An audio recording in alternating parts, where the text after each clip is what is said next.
Hello बहुत प्यारे से बच्चों। Today I am going to share the solution of a worksheet which is of very famous school. So यहाँ पर आप जो है ना एक स्कूल की वर्कशीट है, प्रैक्टिस वर्कशीट है। So I am going to solve this worksheet and this is the worksheet of class 8 factorisation. तो यहाँ पे मैंने वैसे सारे क्वेश्चन सॉल्व करके रखे हुए हैं। मैं सिर्फ इसका ब्रीफ एक्सप्लेनेशन दूंगी so that you will understand how to solve this. You can pause the video also to practice for the practice purpose. तो सबसे पहला question, it is required to read the question, factorize the given question. So this is the first question. This is a binomial. Now in this binomial you have to check each term which is the number which is common in this. So 5 is the number which is coming in whose table 20 and 15 both are coming. So 5 को मैंने बाहर निकाल लिया. Then I will find out the minimum power of A. So minimum power of A is 8. So 8 also I have taken out. Then minimum power of B. B to the power 2. So B square also I have taken out. Then I open the bracket. Ab when I have taken out, divide 20 by 5. What the number will left? 4. Then A to the power 8 I have taken out, so A to the power 4 will left, B to the power 2 I have taken out, so no B power of B will left. Similarly in the second term A to the power already I have taken out, तो ये बाहर ही रहेगा, and B to the power 2 also I have taken out, so only B square will left.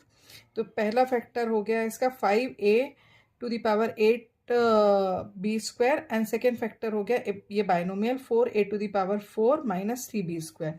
Factors जो होते हैं आपने देखा होगा प्राइम फैक्टराइजेशन भी जब आप करते हैं, से फॉर एग्जांपल मैंने 8 का प्राइम फैक्टराइजेशन किया तो मेरे पास 2 2 2, तो मैं कैसे लिखूंगी 2 इंटू 2 इंटू 2 8.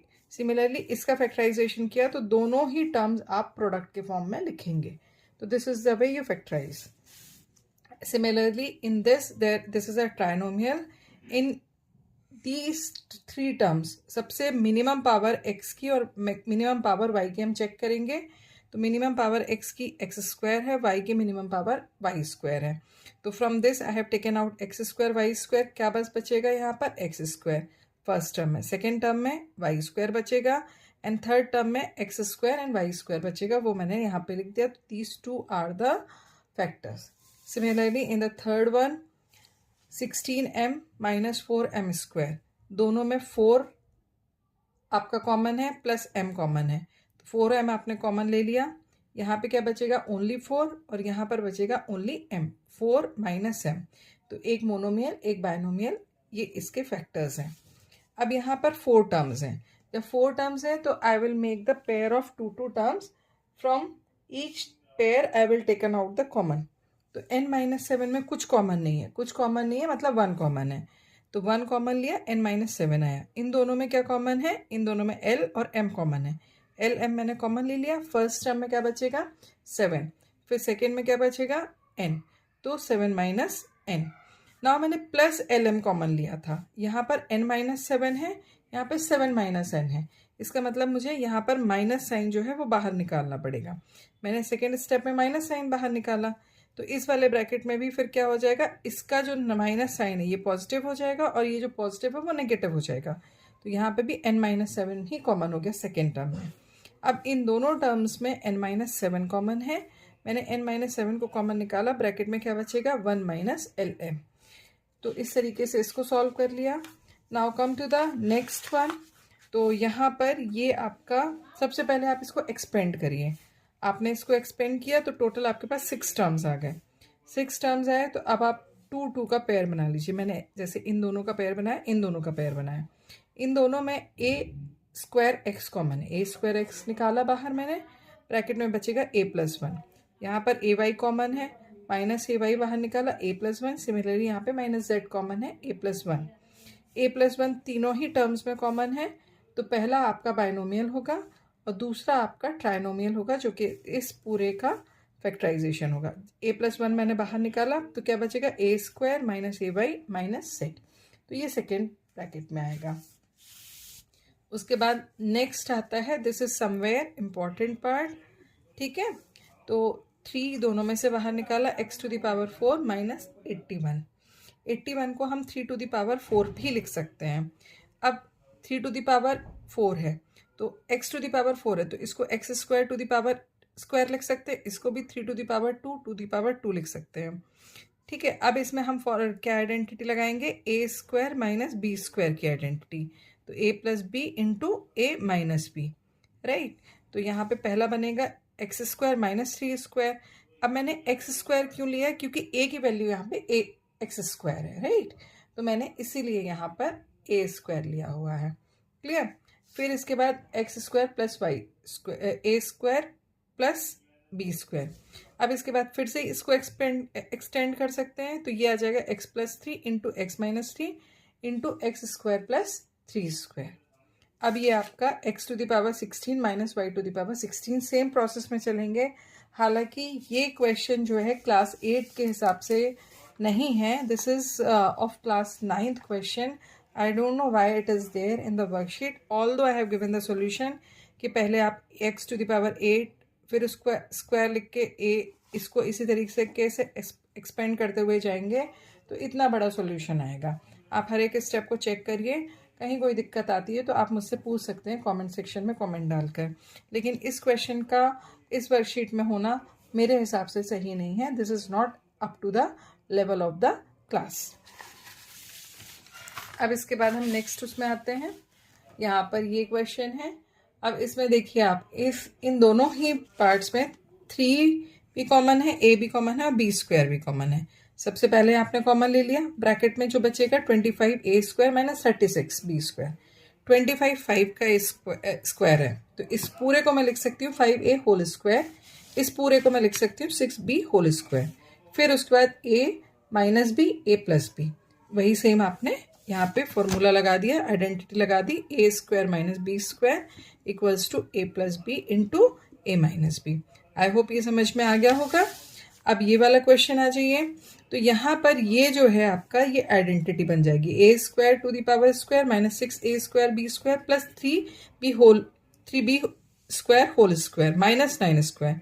तो ये ए स्क्वायर माइनस 3b स्क्वायर, मतलब ये किसकी आइडेंटिटी बन गई, यदि आप देखते हैं तो x square minus 2xy plus y square equals to x minus y whole square होता है।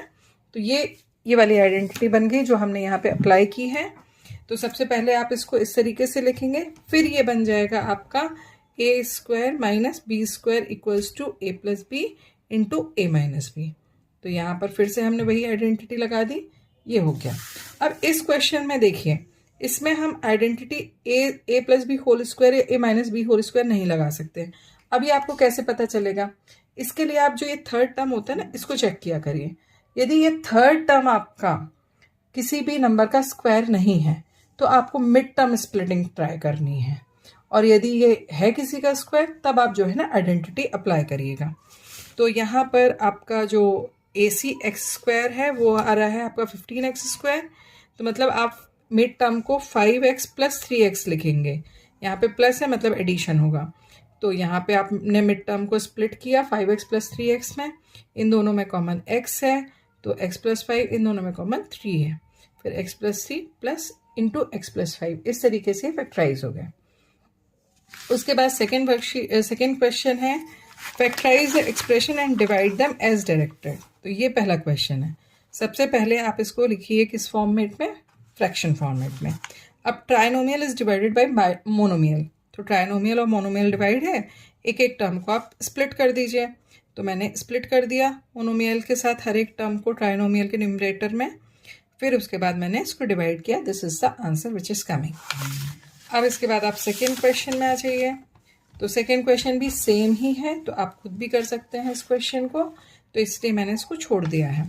थर्ड क्वेश्चन है, इसको फिर से फ्रैक्शन फॉर्म में लिखिए, न्यूमरेटर को मिड टर्म स्प्लिटिंग से स्प्लिट करिए, ये इसके स्टेप्स हैं। उसके बाद जो है कॉमन फैक्टर्स न्यूमरेटर और डिनोमिनेटर के कट हो जाएंगे और आपके पास बचेगा x प्लस 3। तो ये आपका आंसर है। यहाँ पर आप देख लीजिए कि किस तरीके से मैंने 7x को डिवाइड किया, 3x plus 4x plus 12 in this way it is divided and then the question will be done, right? अब इसके बाद हम आते हैं नेक्स्ट क्वेश्चन आपका 5 ml notebook cost rupees this. Find the cost of 2 notebooks. ठीक है, तो cost of 5 ml notebooks is this. तो कॉस्ट ऑफ 1 नोटबुक के लिए हम इसे डिवाइड कर देंगे. जब हम डिवाइड करेंगे तो हमारे पास आएगा 7n + 2m. फिर कॉस्ट ऑफ 2 नोटबुक्स के लिए हम इसे मल्टीप्लाई कर देंगे. तो इसे हम मल्टीप्लाई कर देते हैं. आ गया आपका आंसर. इसके बाद नेक्स्ट क्वेश्चन है, the sum of x plus 5 observation is x square x to the power 4 minus 625. Find the mean. Mean का फॉर्मूला होता है sum of observation upon number of observation, वो मैंने लिखा. इसके बाद 625 को मैंने 5 to the power 4 में कन्वर्ट किया, फिर स्क्वायर्स के फॉर्मेट में कन्वर्ट किया, स्प्लिट किया, फिर फर्दर स्प्लिटिंग करी और उसके बाद ये कटिंग हो जाएगी आपकी. तो इस तरीके से आपका ये आंसर आ जाएगा. ये बड़ा इंपॉर्टेंट क्वेश्चन है. इसमें ये क्वेश्चन आप रीड कर लीजिए, आपके पास भी होगा. यदि आपने इसका प्रिंट आउट लिया होगा तो होगा, अदरवाइज आप इसको पॉज करके भी रीड कर सकते हैं.